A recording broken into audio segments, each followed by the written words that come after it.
우리가 역사상 가장 위대한 성군으로 기억하는 세종대왕. 한글 창제, 과학기술의 발전, 문화의 융성.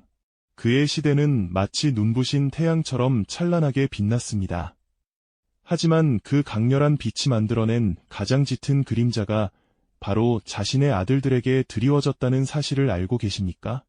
아버지가 꿈꿨던 이상적인 왕국의 미래가 아들들의 손에서는 피로 얼룩진 비극으로 변해버렸습니다.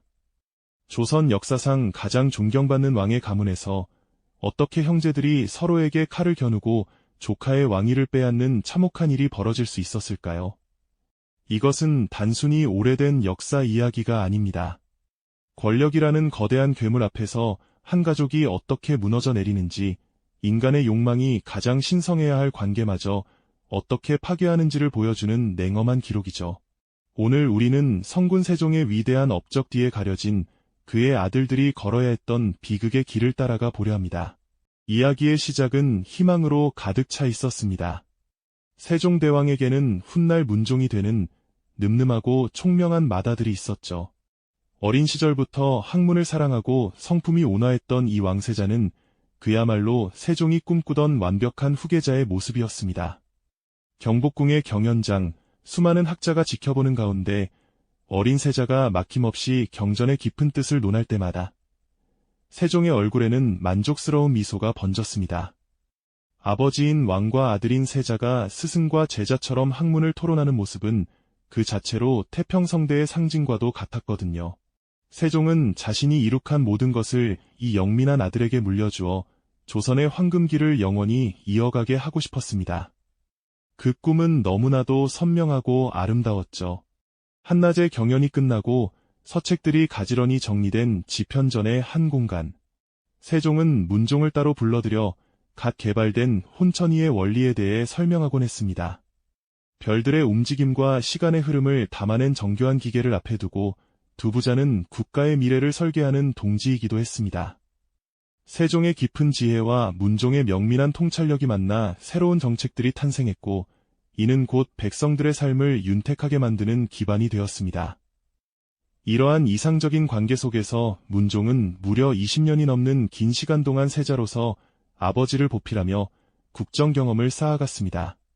단순한 대리청정을 넘어 세종의 통치 철학을 가장 가까이에서 배우고 계승하는 완벽한 수업을 받은 셈이죠.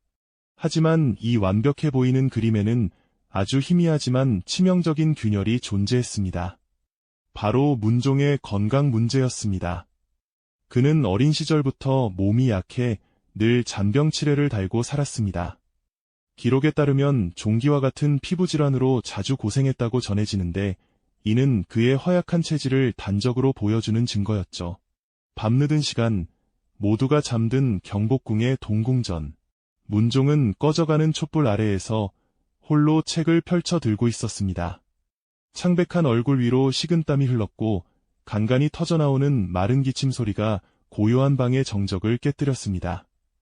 왕세자라는 무거운 책임감, 아버지의 위대한 업적을 이어야 한다는 압박감이 그의 약한 몸을 더욱 짓누르고 있었던 겁니다. 세종 역시 아들의 건강을 누구보다 걱정했습니다. 어이들을 수시로 불러 아들의 건강 상태를 점검하게 했고, 몸에 좋다는 약재는 전국에서 구해오게 했죠.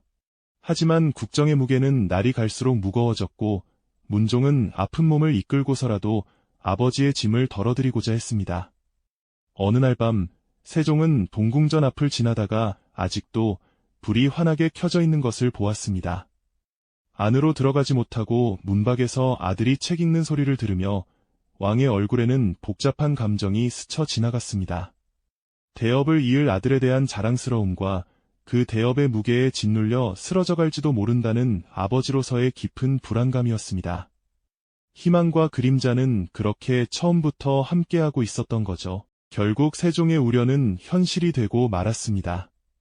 위대한 성군이 세상을 떠나고 모두의 기대를 한몸에 받으며 문종이 왕위에 올랐지만 그의 시간은 너무나도 짧았습니다. 재위 기간 내내 병마에 시달리던 그는 결국 즉위한 지 불과 2년 3개월 만에 세상을 떠나고 맙니다. 아버지의 곁으로 너무나도 빨리 떠나버린 것이죠. 문종의 갑작스러운 죽음은 조선 왕실의 거대한 충격과 함께 짙은 불안의 그림자를 드리웠습니다. 준비된 왕의 시대가 허무하게 막을 내리고 이제 겨우 12살에 불과한 어린 아들 단종이 핏빛 권력투쟁이 한복판으로 내몰리게 된 겁니다. 문종의 국장 행렬이 한양 도성을 빠져나가는 날 거리는 온통 눈물바다가 되었습니다. 백성들은 자애롭고 현명했던 왕의 잃은 죽음을 슬퍼하며 목 놓아 울었죠. 하지만 그 슬픔 속에는 단지 한 왕의 죽음에 대한 애도만 있었던 것이 아니었습니다. 저렇게 어린 왕이 과연 이 험난한 조정을 이끌어갈 수 있을까 하는 깊은 우려와 불길한 예감이 뒤섞여 있었습니다. 경복궁 근정전의 거대한 용상에 작은 체구의 단종이 위태롭게 앉아 있었습니다. 발은 바닥에 닿지도 않았고 무겁고 화려한 용포는 마치 아이에게 어른의 옷을 입혀놓은 듯 어색하기만 했습니다. 겁에 질린 어린 왕의 눈은 불안하게 흔들리며 옥좌를 둘러싸고 도열한 신하들의 얼굴을 하나하나 살폈습니다. 그에게는 이 모든 상황이 너무나도 버겁고 두려웠을 겁니다. 이처럼 권력의 공백과 불안이 최고조에 달했을 때 역사의 무대 전면으로 한 인물이 등장하기 시작합니다. 바로 세종의 둘째 아들이자 단종의 숙부인 수양대군이었습니다.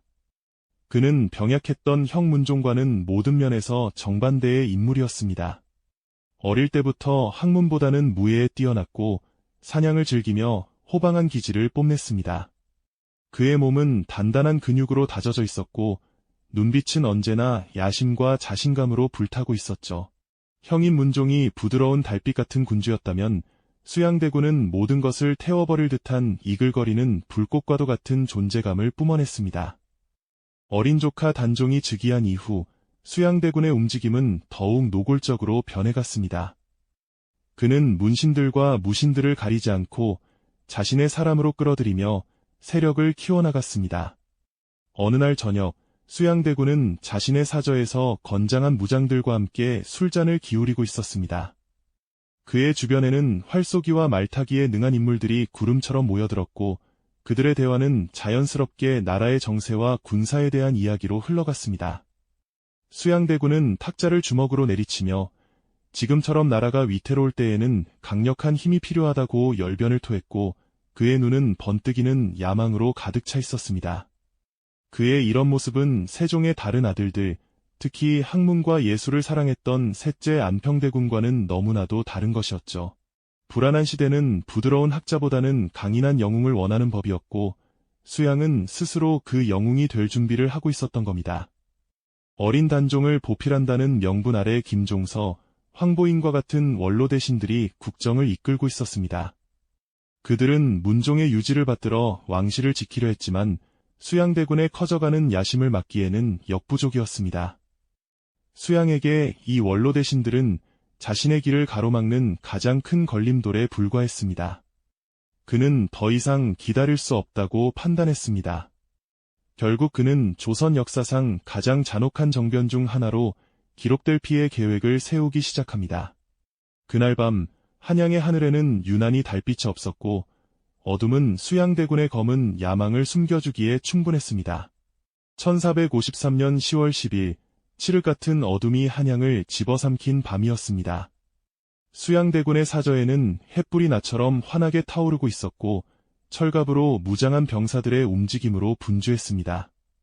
긴장된 공기 속에서 수양대군은 자신의 신복인 한 명의 권람등과 함께 마지막 계획을 점검하고 있었죠. 그들의 목표는 단 하나, 어린 왕을 등에 업고 권력을 휘두르는 김종서와 그 일파를 제거하고 모든 권력을 장악하는 것이었습니다. 수양대군은 차가운 목소리로 명령을 내렸고 죽음의 그림자는 조용히 움직이기 시작했습니다.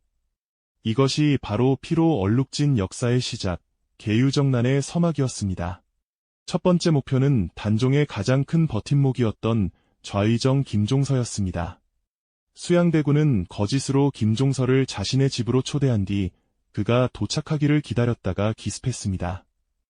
아무것도 모른 채 수양의 집대문 앞에 도착한 김종서는 부하의 철퇴에 맞아 그 자리에서 피를 흘리며 쓰러졌습니다. 70이 넘은 노대신의 비명은 한순간에 정적을 깨뜨렸지만 이내 더 큰 혼란의 소용돌이 속으로 묻혀버리고 말았죠. 한 시대의 거목이 너무나도 허망하게 쓰러지는 순간이었습니다. 김종서를 제거한 수양대군은 곧바로 궁궐로 향했습니다. 그는 미리 손을 써둔 군사들을 이용해 궁궐의 문을 장악하고 김종서가 역모를 꾀했기에 자신이 그를 처단했다고 거짓으로 고했습니다. 그리고는 역모에 가담한 자들을 처단해야 한다는 명분으로 한밤중에 주요 대신들을 궁으로 불러들였습니다. 아무것도 모른 채 왕의 부름이라 믿고 궁으로 달려온 황보인, 정분 등의 대신들은 영문도 모른 채 궁문 앞에서 수양대군의 칼에 쓰러져 갔습니다. 경복궁의 하얀 돌바닥은 순식간에 붉은 피로 물들었고 비명과 고함 소리가 고요했던 궁궐의 밤을 공포로 가득 채웠습니다.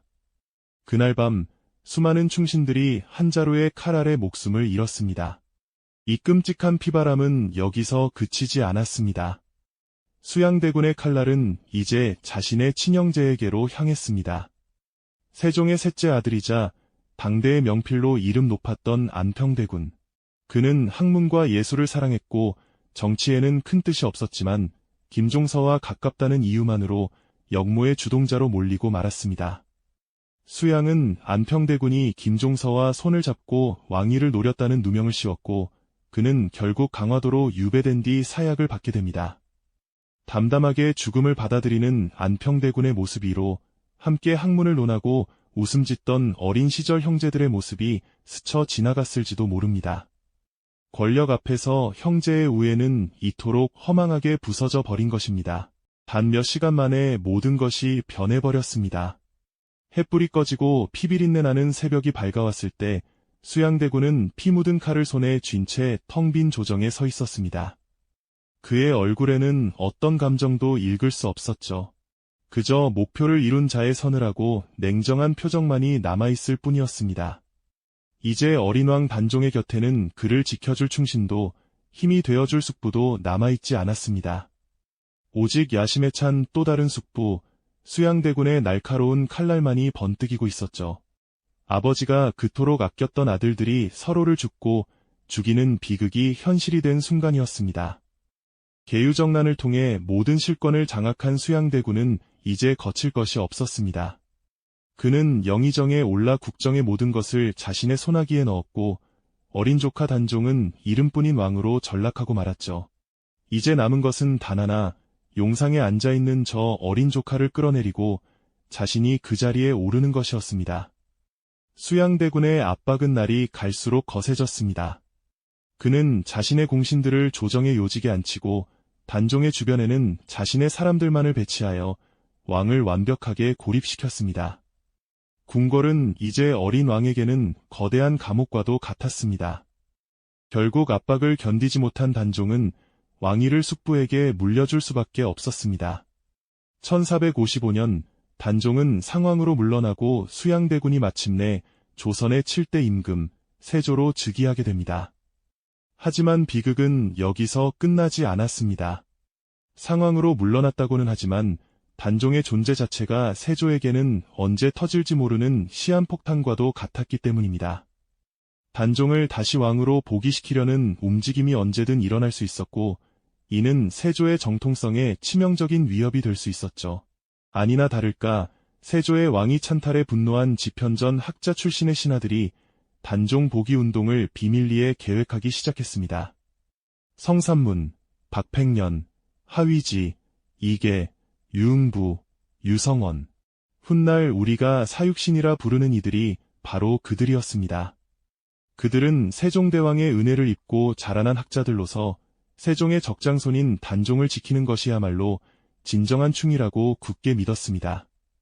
그들은 세조를 제거하고 단종을 다시 왕위에 앉힐 계획을 세웠지만 안타깝게도 계획은 실행 직전에 한동류의 배신으로 발각되고 맙니다. 분노한 세조의 잔혹한 보복이 시작되었습니다. 사육신은 물론이고 그들의 가족과 친지까지 모두 역모죄로 처형당했습니다. 모진 고문 속에서도 그들은 끝까지 자신들의 충심을 굽히지 않았습니다. 성삼문은 뜨겁게 달군 쇠로 다리를 지지는 고문 속에서도 세조를 향해 나으리라 부르며 끝까지 왕으로 인정하지 않았다고 전해집니다. 그들의 비장한 죽음은 불의에 타협하지 않는 선비정신의 상징으로 역사의 길이 남게 되었죠. 하지만 그들의 숭고한 희생은 단종의 운명을 더욱 비참하게 만들 뿐이었습니다.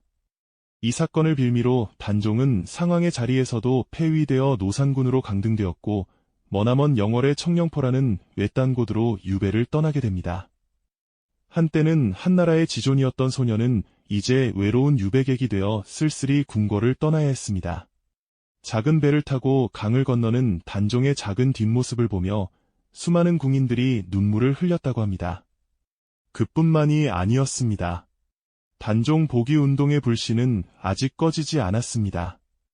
세종의 6째 아들이자 단종의 또 다른 숙부였던 금성대군이 유배지에서 다시 한번 군사를 일으켜 단종 복위를 꾀했습니다. 그는 자신의 목숨을 걸고 조카를 구하기 위해 마지막까지 저항했지만 이 역시 실패로 돌아가고 결국 비극적인 최후를 맞이하고 맙니다. 이제 단종을 지키려는 마지막 희망마저 사라졌습니다. 더 이상 단종을 살려두는 것이 위험하다고 판단한 세조의 조정은 결국 단종에게 사약을 내리기로 결정합니다. 1457년 10월 24일 차가운 바람이 부는 영월의 관풍원에서 17살의 어린 소녀는 한많은 생을 마감하게 됩니다. 숙부의 칼날 아래 조카가 비참한 죽음을 맞이한 이 사건은 세종대왕의 가문에 드리워진 비극의 정점을 찍는 순간이었습니다. 한때는 천하를 호령하던 왕가의 자손이었지만 그의 마지막은 너무나도 외롭고 처참했습니다. 한 사람의 야망은 과연 어디까지 역사를 바꿀 수 있는 걸까요? 오늘 이야기가 흥미로우셨다면 구독과 좋아요 부탁드립니다. 다음 영상에서는 이 피의 대가를 딛고 왕이 된 세조의 삶과 그가 남긴 역사의 평가에 대해 계속해서 따라가 보겠습니다. 우리가 역사상 가장 위대한 성군으로 기억하는 세종대왕. 한글 창제, 과학기술의 발전, 문화의 융성. 그의 시대는 마치 눈부신 태양처럼 찬란하게 빛났습니다. 하지만 그 강렬한 빛이 만들어낸 가장 짙은 그림자가 바로 자신의 아들들에게 드리워졌다는 사실을 알고 계십니까? 아버지가 꿈꿨던 이상적인 왕국의 미래가 아들들의 손에서는 피로 얼룩진 비극으로 변해버렸습니다. 조선 역사상 가장 존경받는 왕의 가문에서 어떻게 형제들이 서로에게 칼을 겨누고 조카의 왕위를 빼앗는 참혹한 일이 벌어질 수 있었을까요? 이것은 단순히 오래된 역사 이야기가 아닙니다. 권력이라는 거대한 괴물 앞에서 한 가족이 어떻게 무너져 내리는지, 인간의 욕망이 가장 신성해야 할 관계마저 어떻게 파괴하는지를 보여주는 냉엄한 기록이죠. 오늘 우리는 성군 세종의 위대한 업적 뒤에 가려진 그의 아들들이 걸어야 했던 비극의 길을 따라가 보려 합니다. 이야기의 시작은 희망으로 가득 차 있었습니다. 세종대왕에게는 훗날 문종이 되는 늠름하고 총명한 맏아들이 있었죠. 어린 시절부터 학문을 사랑하고 성품이 온화했던 이 왕세자는 그야말로 세종이 꿈꾸던 완벽한 후계자의 모습이었습니다. 경복궁의 경연장, 수많은 학자가 지켜보는 가운데 어린 세자가 막힘없이 경전의 깊은 뜻을 논할 때마다 세종의 얼굴에는 만족스러운 미소가 번졌습니다. 아버지인 왕과 아들인 세자가 스승과 제자처럼 학문을 토론하는 모습은 그 자체로 태평성대의 상징과도 같았거든요. 세종은 자신이 이룩한 모든 것을 이 영민한 아들에게 물려주어 조선의 황금기를 영원히 이어가게 하고 싶었습니다. 그 꿈은 너무나도 선명하고 아름다웠죠. 한낮에 경연이 끝나고 서책들이 가지런히 정리된 지편전의 한 공간. 세종은 문종을 따로 불러들여 갓 개발된 혼천이의 원리에 대해 설명하곤 했습니다. 별들의 움직임과 시간의 흐름을 담아낸 정교한 기계를 앞에 두고 두 부자는 국가의 미래를 설계하는 동지이기도 했습니다.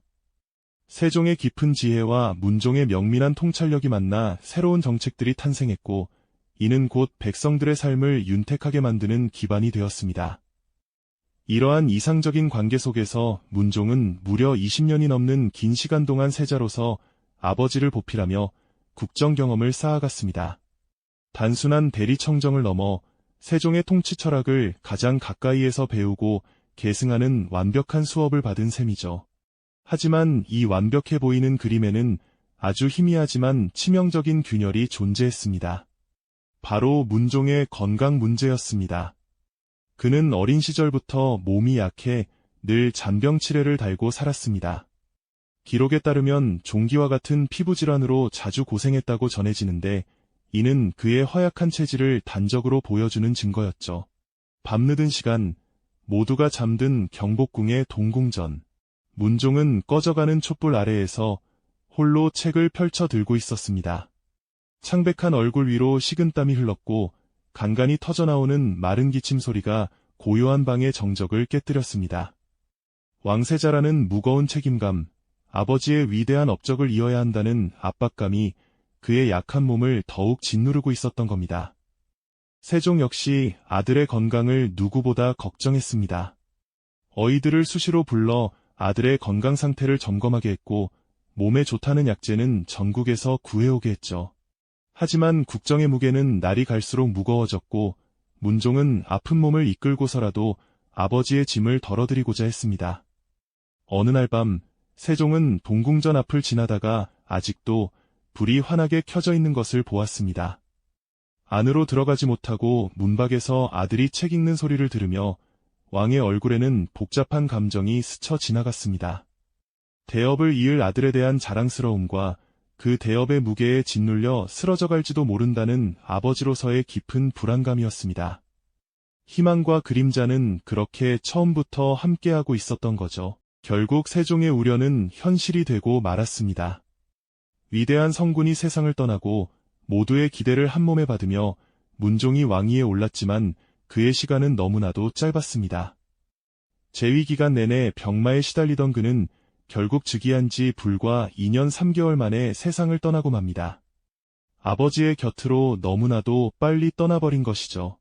문종의 갑작스러운 죽음은 조선 왕실의 거대한 충격과 함께 짙은 불안의 그림자를 드리웠습니다. 준비된 왕의 시대가 허무하게 막을 내리고 이제 겨우 12살에 불과한 어린 아들 단종이 핏빛 권력투쟁이 한복판으로 내몰리게 된 겁니다. 문종의 국장 행렬이 한양 도성을 빠져나가는 날 거리는 온통 눈물바다가 되었습니다. 백성들은 자애롭고 현명했던 왕의 잃은 죽음을 슬퍼하며 목 놓아 울었죠. 하지만 그 슬픔 속에는 단지 한 왕의 죽음에 대한 애도만 있었던 것이 아니었습니다. 저렇게 어린 왕이 과연 이 험난한 조정을 이끌어갈 수 있을까 하는 깊은 우려와 불길한 예감이 뒤섞여 있었습니다. 경복궁 근정전의 거대한 용상에 작은 체구의 단종이 위태롭게 앉아 있었습니다. 발은 바닥에 닿지도 않았고 무겁고 화려한 용포는 마치 아이에게 어른의 옷을 입혀놓은 듯 어색하기만 했습니다. 겁에 질린 어린 왕의 눈은 불안하게 흔들리며 옥자를 둘러싸고 도열한 신하들의 얼굴을 하나하나 살폈습니다. 그에게는 이 모든 상황이 너무나도 버겁고 두려웠을 겁니다. 이처럼 권력의 공백과 불안이 최고조에 달했을 때 역사의 무대 전면으로 한 인물이 등장하기 시작합니다. 바로 세종의 둘째 아들이자 단종의 숙부인 수양대군이었습니다. 그는 병약했던 형 문종과는 모든 면에서 정반대의 인물이었습니다. 어릴 때부터 학문보다는 무예에 뛰어났고 사냥을 즐기며 호방한 기질을 뽐냈습니다. 그의 몸은 단단한 근육으로 다져져 있었고 눈빛은 언제나 야심과 자신감으로 불타고 있었죠. 형인 문종이 부드러운 달빛 같은 군주였다면 수양대군은 모든 것을 태워버릴 듯한 이글거리는 불꽃과도 같은 존재감을 뿜어냈습니다. 어린 조카 단종이 즉위한 이후 수양대군의 움직임은 더욱 노골적으로 변해갔습니다. 그는 문신들과 무신들을 가리지 않고 자신의 사람으로 끌어들이며 세력을 키워나갔습니다. 어느 날 저녁 수양대군은 자신의 사저에서 건장한 무장들과 함께 술잔을 기울이고 있었습니다. 그의 주변에는 활쏘기와 말타기에 능한 인물들이 구름처럼 모여들었고 그들의 대화는 자연스럽게 나라의 정세와 군사에 대한 이야기로 흘러갔습니다. 수양대군은 탁자를 주먹으로 내리치며 지금처럼 나라가 위태로울 때에는 강력한 힘이 필요하다고 열변을 토했고 그의 눈은 번뜩이는 야망으로 가득 차 있었습니다. 그의 이런 모습은 세종의 다른 아들들, 특히 학문과 예술을 사랑했던 셋째 안평대군과는 너무나도 다른 것이었죠.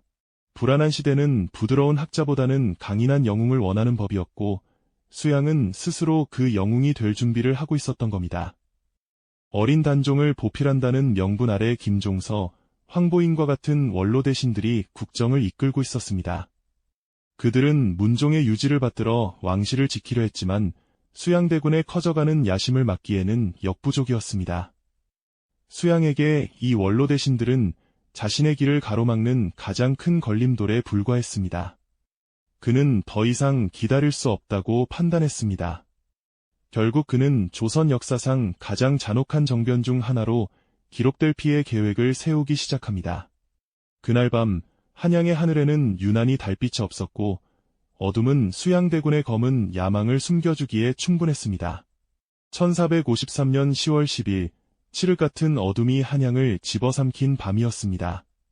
수양대군의 사저에는 햇불이 나처럼 환하게 타오르고 있었고 철갑으로 무장한 병사들의 움직임으로 분주했습니다. 긴장된 공기 속에서 수양대군은 자신의 신복인 한 명의 권람등과 함께 마지막 계획을 점검하고 있었죠. 그들의 목표는 단 하나, 어린 왕을 등에 업고 권력을 휘두르는 김종서와 그 일파를 제거하고 모든 권력을 장악하는 것이었습니다. 수양대군은 차가운 목소리로 명령을 내렸고 죽음의 그림자는 조용히 움직이기 시작했습니다. 이것이 바로 피로 얼룩진 역사의 시작, 계유정난의 서막이었습니다. 첫 번째 목표는 단종의 가장 큰 버팀목이었던 좌의정 김종서였습니다. 수양대군은 거짓으로 김종서를 자신의 집으로 초대한 뒤 그가 도착하기를 기다렸다가 기습했습니다. 아무것도 모른 채 수양의 집대문 앞에 도착한 김종서는 부하의 철퇴에 맞아 그 자리에서 피를 흘리며 쓰러졌습니다. 70이 넘은 노대신의 비명은 한순간에 정적을 깨뜨렸지만 이내 더 큰 혼란의 소용돌이 속으로 묻혀버리고 말았죠. 한 시대의 거목이 너무나도 허망하게 쓰러지는 순간이었습니다. 김종서를 제거한 수양대군은 곧바로 궁궐로 향했습니다. 그는 미리 손을 써둔 군사들을 이용해 궁궐의 문을 장악하고 김종서가 역모를 꾀했기에 자신이 그를 처단했다고 거짓으로 고했습니다. 그리고는 역모에 가담한 자들을 처단해야 한다는 명분으로 한밤중에 주요 대신들을 궁으로 불러들였습니다. 아무것도 모른 채 왕의 부름이라 믿고 궁으로 달려온 황보인, 정분 등의 대신들은 영문도 모른 채 궁문 앞에서 수양대군의 칼에 쓰러져 갔습니다. 경복궁의 하얀 돌바닥은 순식간에 붉은 피로 물들었고 비명과 고함 소리가 고요했던 궁궐의 밤을 공포로 가득 채웠습니다. 그날 밤 수많은 충신들이 한 자루의 칼 아래 목숨을 잃었습니다. 이 끔찍한 피바람은 여기서 그치지 않았습니다. 수양대군의 칼날은 이제 자신의 친형제에게로 향했습니다. 세종의 셋째 아들이자 당대의 명필로 이름 높았던 안평대군. 그는 학문과 예술을 사랑했고 정치에는 큰 뜻이 없었지만 김종서와 가깝다는 이유만으로 역모의 주동자로 몰리고 말았습니다. 수양은 안평대군이 김종서와 손을 잡고 왕위를 노렸다는 누명을 씌웠고 그는 결국 강화도로 유배된 뒤 사약을 받게 됩니다. 담담하게 죽음을 받아들이는 안평대군의 모습 위로 함께 학문을 논하고 웃음 짓던 어린 시절 형제들의 모습이 스쳐 지나갔을지도 모릅니다. 권력 앞에서 형제의 우애는 이토록 허망하게 부서져 버린 것입니다. 단 몇 시간 만에 모든 것이 변해버렸습니다. 햇불이 꺼지고 피비린내 나는 새벽이 밝아왔을 때 수양대군은 피 묻은 칼을 손에 쥔 채 텅 빈 조정에 서 있었습니다. 그의 얼굴에는 어떤 감정도 읽을 수 없었죠. 그저 목표를 이룬 자의 서늘하고 냉정한 표정만이 남아있을 뿐이었습니다. 이제 어린 왕 단종의 곁에는 그를 지켜줄 충신도 힘이 되어줄 숙부도 남아있지 않았습니다.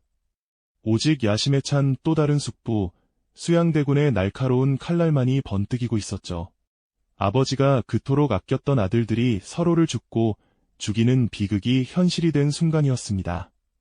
계유정난을 통해 모든 실권을 장악한 수양대군은 이제 거칠 것이 없었습니다. 그는 영의정에 올라 국정의 모든 것을 자신의 손아귀에 넣었고 어린 조카 단종은 이름뿐인 왕으로 전락하고 말았죠. 이제 남은 것은 단 하나, 용상에 앉아있는 저 어린 조카를 끌어내리고 자신이 그 자리에 오르는 것이었습니다. 수양대군의 압박은 날이 갈수록 거세졌습니다. 그는 자신의 공신들을 조정의 요직에 앉히고 단종의 주변에는 자신의 사람들만을 배치하여 왕을 완벽하게 고립시켰습니다. 궁궐은 이제 어린 왕에게는 거대한 감옥과도 같았습니다. 결국 압박을 견디지 못한 단종은 왕위를 숙부에게 물려줄 수밖에 없었습니다. 1455년 단종은 상왕으로 물러나고 수양대군이 마침내 조선의 7대 임금 세조로 즉위하게 됩니다. 하지만 비극은 여기서 끝나지 않았습니다. 상왕으로 물러났다고는 하지만 단종의 존재 자체가 세조에게는 언제 터질지 모르는 시한폭탄과도 같았기 때문입니다. 단종을 다시 왕으로 복위시키려는 움직임이 언제든 일어날 수 있었고, 이는 세조의 정통성에 치명적인 위협이 될 수 있었죠. 아니나 다를까 세조의 왕위 찬탈에 분노한 지편전 학자 출신의 신하들이 단종 복위 운동을 비밀리에 계획하기 시작했습니다. 성삼문, 박팽년, 하위지, 이계, 유응부, 유성원, 훗날 우리가 사육신이라 부르는 이들이 바로 그들이었습니다. 그들은 세종대왕의 은혜를 입고 자라난 학자들로서 세종의 적장손인 단종을 지키는 것이야말로 진정한 충이라고 굳게 믿었습니다. 그들은 세조를 제거하고 단종을 다시 왕위에 앉힐 계획을 세웠지만 안타깝게도 계획은 실행 직전에 한동류의 배신으로 발각되고 맙니다. 분노한 세조의 잔혹한 보복이 시작되었습니다. 사육신은 물론이고 그들의 가족과 친지까지 모두 영모죄로 처형당했습니다. 모진 고문 속에서도 그들은 끝까지 자신들의 충심을 굽히지 않았습니다. 성삼문은 뜨겁게 달군 쇠로 다리를 지지는 고문 속에서도 세조를 향해 나으리라 부르며 끝까지 왕으로 인정하지 않았다고 전해집니다. 그들의 비장한 죽음은 불의에 타협하지 않는 선비정신의 상징으로 역사에 길이 남게 되었죠. 하지만 그들의 숭고한 희생은 단종의 운명을 더욱 비참하게 만들 뿐이었습니다. 이 사건을 빌미로 단종은 상왕의 자리에서도 폐위되어 노산군으로 강등되었고 머나먼 영월의 청령포라는 외딴 곳으로 유배를 떠나게 됩니다. 한때는 한나라의 지존이었던 소녀는 이제 외로운 유배객이 되어 쓸쓸히 궁궐을 떠나야 했습니다. 작은 배를 타고 강을 건너는 단종의 작은 뒷모습을 보며 수많은 궁인들이 눈물을 흘렸다고 합니다. 그뿐만이 아니었습니다. 단종 복위 운동의 불씨는 아직 꺼지지 않았습니다. 세종의 6째 아들이자 단종의 또 다른 숙부였던 금성대군이 유배지에서 다시 한번 군사를 일으켜 단종 복위를 꾀했습니다. 그는 자신의 목숨을 걸고 조카를 구하기 위해 마지막까지 저항했지만 이 역시 실패로 돌아가고 결국 비극적인 최후를 맞이하고 맙니다. 이제 단종을 지키려는 마지막 희망마저 사라졌습니다. 더 이상 단종을 살려두는 것이 위험하다고 판단한 세조의 조정은 결국 단종에게 사약을 내리기로 결정합니다. 1457년 10월 24일 차가운 바람이 부는 영월의 관풍원에서 17살의 어린 소녀는 한많은 생을 마감하게 됩니다. 숙부의 칼날 아래 조카가 비참한 죽음을 맞이한 이 사건은 세종대왕의 가문에 드리워진 비극의 정점을 찍는 순간이었습니다. 한때는 천하를 호령하던 왕가의 자손이었지만 그의 마지막은 너무나도 외롭고 처참했습니다. 수많은 이들의 피와 눈물을 딛고 마침내 용상에 오른 세조. 그는 과연 행복했을까요? 아이러니컬하게도 피로 얼룩진 길을 걸어 왕이 된 세조는 놀랍도록 유능한 군주였습니다. 아버지 세종의 피를 물려받은 덕분이었을까요? 그는 혼란스러웠던 나라를 빠르게 안정시켜 나갔습니다. 경복궁의 근정전, 용상에 앉은 세조의 모습은 더 이상 야심의 찬 대군이 아니었습니다. 그의 목소리는 위엄이 넘쳤고 신하들을 압도하는 카리스마는 그 누구도 감히 거역할 수 없는 분위기를 만들어냈죠. 그는 아버지 세종이 시작했지만 미처 완성하지 못했던 조선의 통치 시스템을 완성하는데 모든 힘을 쏟았습니다. 그 대표적인 업적이 바로 조선의 헌법이라 불리는 경국대전의 편찬 작업이었습니다. 세조는 신숙주와 같은 뛰어난 학자들을 독려하며 나라의 모든 법과 제도를 체계적으로 정리하는 거대한 프로젝트를 진두지휘했습니다.